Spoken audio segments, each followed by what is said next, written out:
Fellas, everyone likes to talk about who the toughest test is for every single champion in the UFC, but the only problem is a lot of those guys fall into the category of a #1 contender. They tend to be ranked in the top 5 of the division. They tend to be about to get a title shot. So I'm going to go outside the top 5 and abolish every fighter in the top 5 and pick, in my opinion, who the toughest test is for every UFC champion outside of the top 5 rankings. This doesn't mean they necessarily have to be a ranked fighter. Some of these guys on this list might be unranked.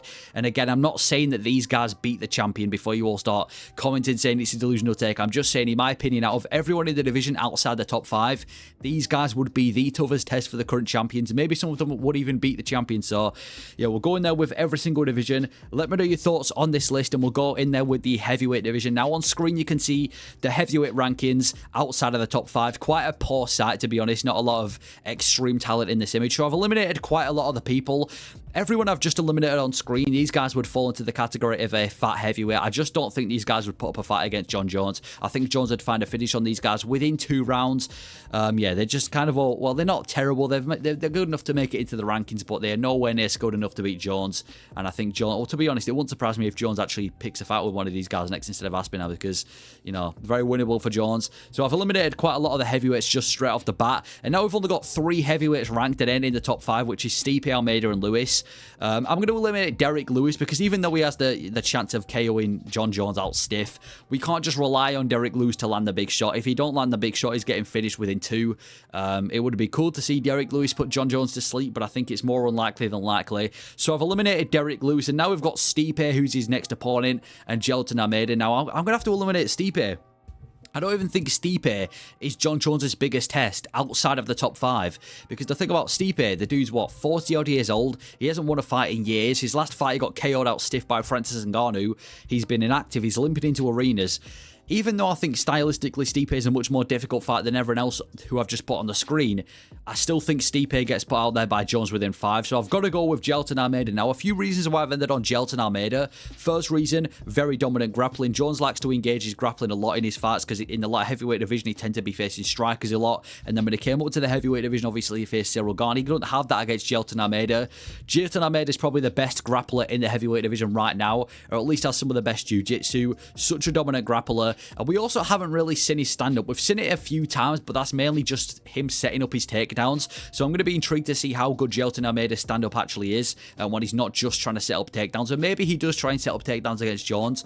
Not that he'd have too much success, but maybe he does kind of keep up that dominant grappling pace against Jones. And I still think he loses to Jones. I still think Jones would find a way. Almeida got finished by Curtis Blaydes on ground and pound. I think Jones would definitely find a way. He's way too rounded for Gelton Almeida, but I still think Gelton Almeida is a better option than every single one of the other fat heavyweights. And I'm not even going to go into the unranked area of the fat heavyweights because, what, Marty Badai? So yeah, Gelton Almeida, in my opinion, is the toughest test for Jon Jones outside of the top 5 rankings. And I think Gelton Almeida probably will enter the top 5 after his next fight. Not sure who he's going to be put there against, but I think he's a talented guy in the heavyweight division. I just think if he improves his stand-up, he'd be a big test for Jones. But as of right now, I still think he's the biggest test if you eliminate everyone else. And then the light heavyweight division, same thing on screen. We've got every ranked light heavyweight apart from the top 5. Now, off the bat, I'm eliminating Smith, Walker, and Reyes.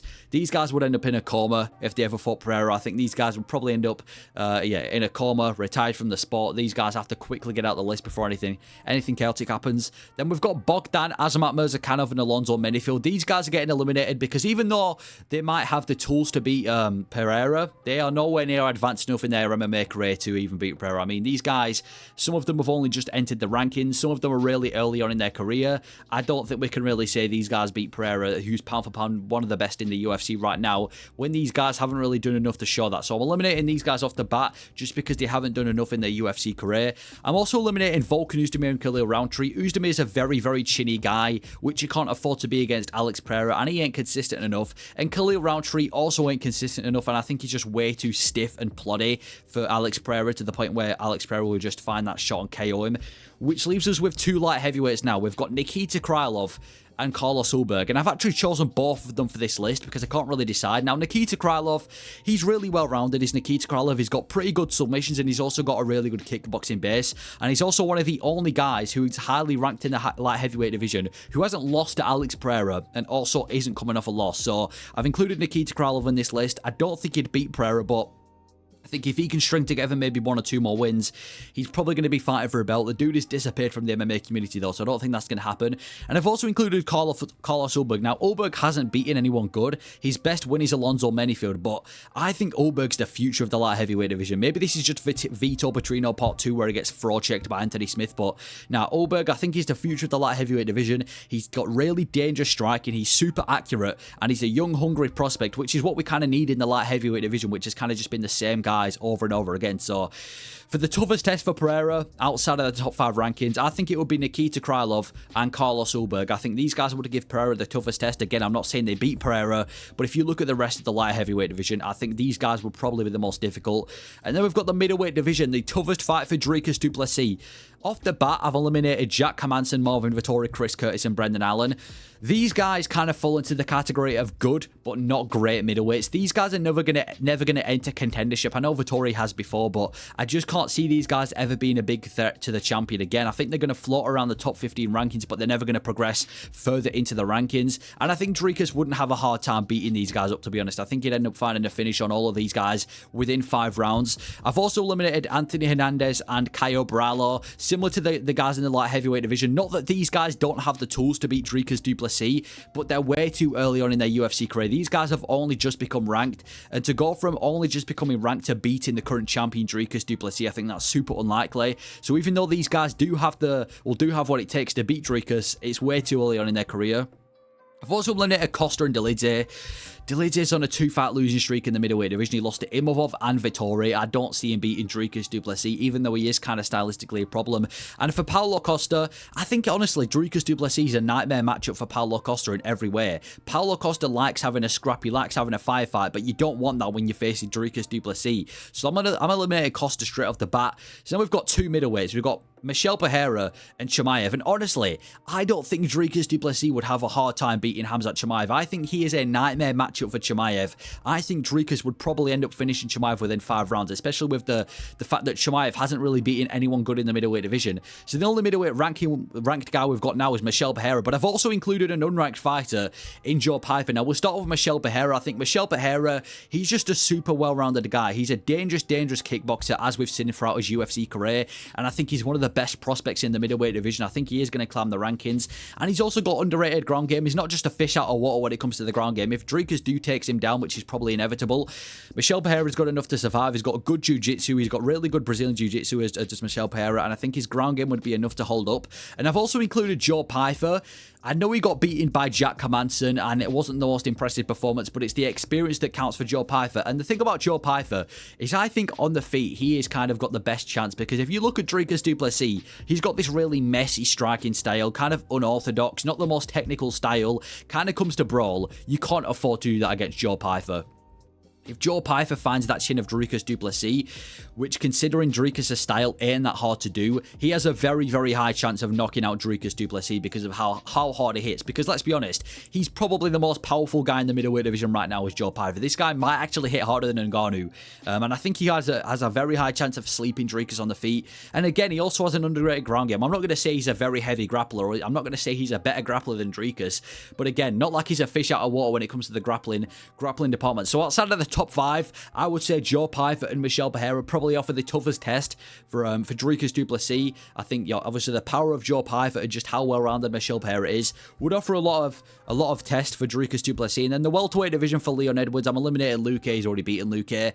I'm also going to eliminate Sean Brady, Kevin Holland, and Neil Magny. These guys they're dangerous in their own ways, but I think Leon Edwards will have a pretty comfortable time beating these guys, picking them apart on the feet. And I think I just think Leon would pick these guys apart on the feet effortlessly. And I don't think, for example, Sean Brady, I don't think his grappling is good enough to be able to beat Leon Edwards, considering how well-rounded Leon is. So I'm eliminating these guys off the bat. I think these are probably the easiest guys for Leon Edwards. I'm also going to eliminate Buckley and Jeff Neal, as these guys could be difficult for Leon Edwards. Buckley's really well-rounded. Jeff Neal has really clean stand-up, but these guys are not consistent enough, in my opinion, to say that they beat Leon Edwards. I think Leon Edwards would still be able to piece these guys up. Maybe not piece them up, but I think Leon would do enough to keep it technical and win on the feet against these guys. These guys would be tough, but I can't say they're the toughest in the division.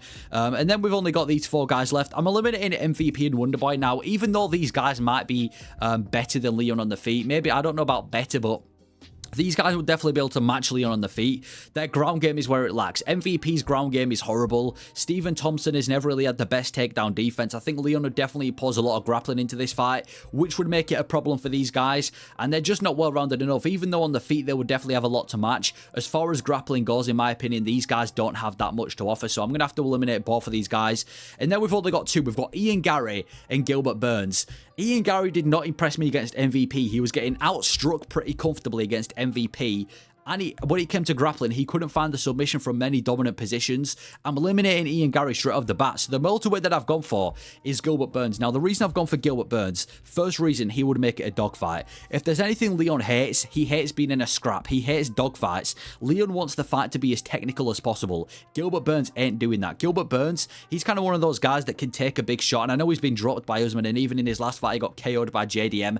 But Burns has an underrated chin, man. He can take a big shot. He doesn't mind having an absolute war. And I think he would make a fight against Leon Edwards a firefight. I think he'd put pressure on Leon Edwards, and that is kind of Leon's kryptonite. And I also think for Gilbert Burns, obviously his grappling, he's got really dangerous submissions, probably some of the most dangerous submissions in the welterweight division, and he's got pretty solid wrestling, as we all know, which is a problem. Well, not a problem, which, you know, could put a lot of pressure on Leon Edwards. And when it comes to the feet, Gilbert Burns has pretty clean stand-up. I'm not saying he's one of the best strikers in the welterweight division. Leon's a much better striker, but he doesn't have terrible stand-up. We saw in that Masvidal fight we've seen before, Gilbert Burns' stand-up is pretty clean, and I think his boxing would be, and his power as well, is pretty solid as well. So for Gilbert Burns, the fact that he's well-rounded, he's got dangerous submissions, he's got good boxing, and the fact that he would make it a firefight, I'm going to say Gilbert Burns. He's the toughest test for Leon Edwards outside of the top 5 rankings in the welterweight division. I think there's just a lot of factors that fall into why he would make it a difficult fight. Again, I'm not saying he beats Leon Edwards. I just think he's a tough fight. And then the lightweight division for Islam Makhachev. I'm eliminated Bobby Green and Dan Hooker. He's already beaten those guys. I've also eliminated Dos Santos, Moicano, Fiziev, Holloway, and Turner. I think I think Islam Makhachev would take these guys down and submit them within 5. Even though there's, you know, a lot of them seem to be well-rounded, none of them have shown me anything to even make me think that they even come close to beating Makhachev. I know it's kind of, a lot of people are going to have a problem with me putting Holloway on this list, but Holloway moving up to the lightweight division, he did really good against Gaethje. I don't think that translates to Makhachev. I think Makhachev will take all of these guys down, probably submit them within a couple of rounds, and I just don't think these guys really stand a chance against Islam Makhachev, if I'm being honest. Then we've got Benoit Saint-Denis, Michael Chandler, and obviously Beneil Dariush. Beneil Dariush, he'd probably get chinned on the feet by Islam Makhachev. Beneil Dariush is on a 2-fight losing streak, both by first-round KO. Makhachev would find a way. I remember back when people were saying that Beneil Dariush was the toughest test for Islam Makhachev, and that he was the guy to beat Makhachev. That definitely ain't happening. Makhachev is beating Beneil Dariush. And Benoit Saint-Denis, his best win, the dude's best win is Matt Frivola. He ain't beating Islam Makhachev. Makhachev would submit BSD, or probably KO him on the feet, to be honest. So the only guy we've got left is Michael Chandler. Now, even though on paper, having Michael Chandler on this list might seem delusional, it might seem, why is Michael Chandler on this list? I think stylistically, Michael is one of the toughest tests for Islam Makhachev. First reason, Islam's biggest threat is his wrestling. Michael Chandler has explosive wrestling. He hasn't struggled with wrestling in the UFC as Michael Chandler. His wrestling has been on point in nearly all of his fights. The only problem is his fight IQ. Michael Chandler's explosive wrestling would definitely be able to, not necessarily counter, but it'll be able to pose some threats to Makhachev, and would be able to make it a lot more well-rounded. And we know about Michael Chandler. He's got very explosive stand-up power. Again, I'm not saying he's a better striker than Makhachev, but we all know how good his stand-up is. He's basically been able to land shots on everyone. He nearly finished Charles Oliveira. He KO'd Tony Ferguson. He KO'd Dan Hooker. He made it an absolute scrap, and he almost finished Dustin Poirier against the cage as well in their fight. His fight IQ let him down. So for Michael Chandler, I think his explosive stand-up power would be dangerous for Makhachev on the feet. I think it's one of those fights where there's no easy route to win for Islam Makhachev. And I think he'd also turn it into a war. If we look at Islam Makhachev and the toughest fights for him in the UFC, they've gone to Volkanovski, and obviously Dustin Poirier, both of which were absolute wars. Michael Chandler is going to make this a scrap. He's going to make it a war. He isn't going to want to make it a technical fight with Islam Makhachev. He's going to make it a stand-up war, and that is where Makhachev tends to have the toughest fight. So overall, I think the fact that he's so well-rounded, he's got explosive wrestling and stand-up power. I'm going Michael Chandler for the lightweight division. He's never going to get a title shot because his fight IQ lets him down, then he's waiting for this McGregor fight, but I think if we ever did see Chandler and Islam Makhachev, it would be a lot closer than what we think. Featherweight division, I'm eliminating obviously Josh Emmett and Bryce Mitchell because they've already lost to Ilia Topuria. I'm also going to eliminate Giga Chikadze, Edson Barboza, and Calvin Kattar. Ilia Topuria is way too well-rounded for these guys. I think he'd have a pretty easy time taking these guys down, beating them with ground and pound, maybe finding a submission. Then I think even on the feet, Topuria's definitely got a good chance of sleeping all of these guys. So I'm eliminating those 3 guys. I'm eliminating Aljamain Sterling and Lerone Murphy. Now, the reason I've eliminated Aljamain Sterling is because on the feet, Topuria would sleep Sterling. Sterling's stand-up is terrible. Ilia Topuria's got dangerous boxing. I think on the feet, it's only a matter of time before Sterling gets put out of there. And we know that Ilia Topuria has really good grappling as well. It ain't like Sterling. He's got a really good opportunity of taking Topuria down. I think Topuria's jiu-jitsu and his grappling is enough to keep it on the feet. So I think overall, Topuria would have a really good time probably finishing Sterling within 3 rounds, to be honest. And then I've also eliminated Lerone Murphy because Lerone Murphy's well-rounded, as we saw against Edson Barboza. He's got good wrestling and good stand-up, but he's just too early on in his UFC career to be able to beat Ilia Topuria. I think Topuria's better than Lerone Murphy everywhere the fight goes, so I'm going to eliminate those 2 guys. I'm also going to eliminate Dan Ige. The dude is game, but I can't say he ever beats Ilia Topuria. I think Topuria is better than Dan Ige everywhere. So now we've got 2 featherweights, Arnold Allen and Diego Lopez, and it was really tough to pick which one of these guys would give a tougher test for Ilia Topuria. But I'm going to go with Arnold Allen. I'm going to go with Arnold Allen being the guy to beat Ilia Topuria. First reason, very well-rounded. He's got a very good grappling game. He's got very good grappling defense, as we saw against Movsar Evloev. And obviously, on the feet, this dude is an absolute machine. He's got dangerous power on the feet. I'm not saying he chins Ilia Topuria, but he does have dangerous power on the feet. He isn't no pillow fist. We saw the way he put out Dan Hooker and the fact that he's put other guys out there in the past. He's very dangerous on the feet, and he's also really accurate on the feet as well. He isn't afraid to engage in a scrap, as we see with Ilia Topuria regularly. The dude is going to make it a scrap. He's going to make it a fight, as we saw with Josh Emmett and Bryce Mitchell.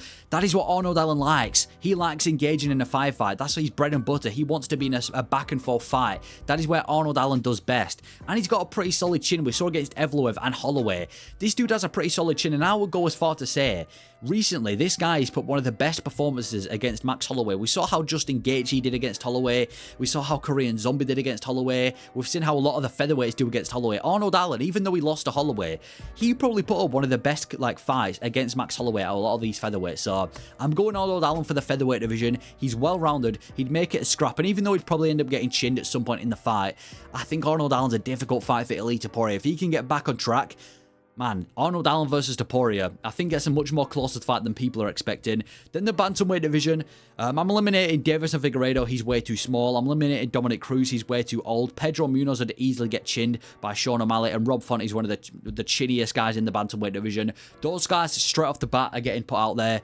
Then I'm also going to eliminate Mario Bautista, Song Yadong, Kyler Phillips, and Jonathan Martinez. These guys are good. They've got pretty solid stand-up. They're pretty dangerous, but again, they're nowhere. I just don't think they can even compete with Sean O'Malley. Sean O'Malley is one of the best strikers in the UFC, definitely the best striker in the bantamweight division, and I think Sean O'Malley would just style on all of these guys. These guys are tough in their own way, but not when it comes to Sean O'Malley. Sean O'Malley would pick these guys apart pretty comfortably, in my opinion. And then we've got Jose Aldo and Umar Nurmagomedov. Aldo versus O'Malley would be a really interesting fight in 2024, especially after how we saw Jose Aldo perform against Jonathan Martinez at UFC 301. But I would have to go with Sean O'Malley winning that fight. I'd have to go for Sean O'Malley winning that fight. So in my opinion, the toughest test for Sean O'Malley outside of the top 5 is Umar Nurmagomedov. The reason, I mean, he's undefeated. He's looked good in every single one of his fights. I'm not going to say he's looked flawless. I mean, he literally got dropped in his last fight against a debutant, but he has looked good in every single one of his fights, and he's one of the best wrestlers in the division. If there's one style that is going to beat Sean O'Malley, it's going to be a wrestler. Peter Yan had really good wrestling in his fight with Sean O'Malley. Merab has a really good chance, and I think Nurmagomedov also has a really good chance because of the wrestling. He's one of the best wrestlers. Maybe he is the best wrestler in the division. We just haven't seen that yet. He probably wouldn't land a big shot on Sean O'Malley because of how good Sean O'Malley's stand-up is, but he also has pretty decent punching power. We've seen him put guys out there in the past, and he also likes to use his striking to set up his takedowns, and because he's got pretty dangerous striking, I think his ability to set up takedowns is definitely improved, and he's also great at finding submissions. He's not like one of these guys that takes you down and kind of just holds you against the cage or holds you down. He's really good at finding submissions. He's got really good submissions as Umar Nurmagomedov, and I think overall, he would probably be one of the biggest tests for Sean O'Malley, and I think he will probably be entered into the top 5 within the next 6 to 12 months. I think he's one of these guys that has a bright future in the bantamweight division. No, I do think Sandhagen beats him, but I think he's going to find a way to get himself back on track and probably enter the top 5 within the next 12 months. So for Nurmagomedov, I think he would be the toughest test for Sean O'Malley outside of the top 5, just because of his wrestling and how good his submission game is, and the fact that that is kind of a stylistic nightmare for Sean O'Malley. And then the flyweight division, I'm going to eliminate Manel Kape, Matt Schnell, and Alex Perez because all of these guys have lost to Pantoja in the past. And I know Steve Erceg has also lost to Pantoja, but we're going to talk about him in a minute.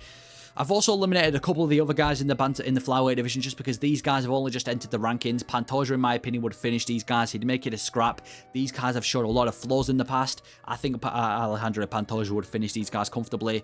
Tim Elliott got out grappled and submitted by Muhammad Makayev. I think Pantoja would do the exact same thing to Tim Elliott. I think he'd take him down and find the submission. Tim Elliott is one of these dodgy guys in the division where he's kind of a scrapper. He's kind of got this weird style where it kind of works against some guys in the division, but I don't see it working against Pantoja. And then we've got Makayev and Steve Erceg. I think Pantoja would beat Makayev. I think on the feet Makayev's horrible. Pantoja would have a good chance of making it a scrap against Makayev on the feet and would probably beat him. And then when it comes to submissions, they're both really good submission artists, but from what we've seen, I've got to go with Pantoja winning the grappling game, and I think he'd beat Muhammad Makayev. So I'm going to go back to Steve Erceg. The main reason is he's fought Pantoja before. He made it an absolute war and arguably beat Pantoja before. Personally, I did think Pantoja won the close decision. But considering that he's fought Pantoja and made it an extremely close fight before, I've got to include Steve Erceg. And on top of that, I think he definitely has what it takes to beat Pantoja with some more experience. At the time of facing Pantoja, Steve Erceg had, what, 4 fights in the UFC? You give this guy some more experience, I think he has a really good chance of beating Pantoja. So for the flyweight division, outside of the top 5, I'm going to go with Steve Erceg, but that is my list of the toughest test for every UFC champion outside of the top 5. Let me know your thoughts on this list, if you agree, disagree, or if I should have included any more unranked fighters, but let me know your thoughts on the list. Thank you for watching.